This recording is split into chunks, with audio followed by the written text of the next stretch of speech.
আসসালামু আলাইকুম। কেমন আছেন বন্ধুরা সবাই? আশা করি সবাই ভালো আছেন। বন্ধুরা, আমার হাতে এটা কী বলতে পারেন? যারা চেনেন তারা কমেন্ট করে জানাবেন। তো বন্ধুরা, আজকে আমি এই শাকটাকে ভর্তা করব। এটা গ্রাম অঞ্চলে অহরহ হয়ে থাকে আর খুবই পরিচিত একটা শাক এবং খুবই উপকারী। এই শাকগুলো ভেষজ ঔষধি হিসেবেও ব্যবহার করা হয়।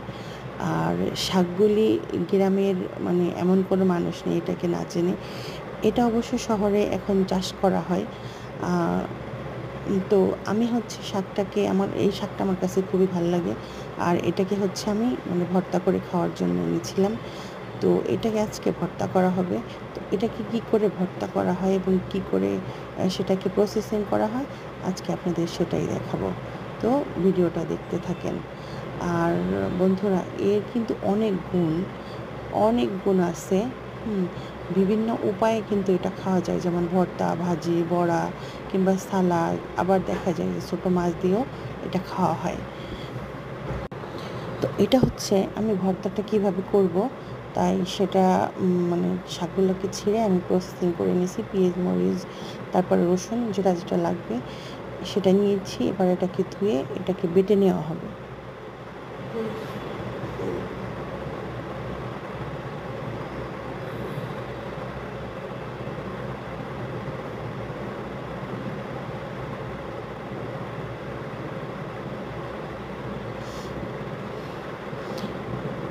আমাদের শাকগুলো বাটা শেষ হয়ে গিয়েছে।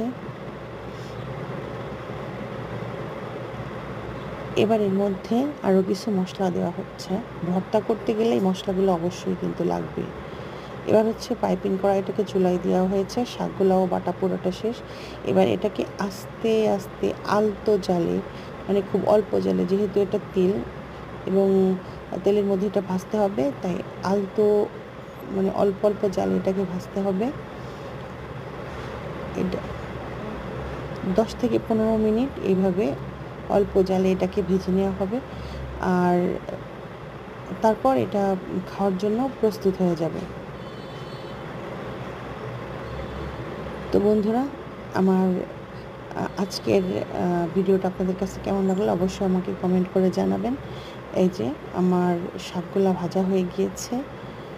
তো এটা এখন ভাত দিয়ে খাওয়ার জন্য একদম রেডি। তো চলুন, সবাইকে ধন্যবাদ ভিডিওটি দেখার জন্য। সবাই ভালো থাকবেন, সুস্থ থাকবেন। আল্লাহ হাফেজ। আর অবশ্যই আমার চ্যানেলটাকে সাবস্ক্রাইব করে দেবেন।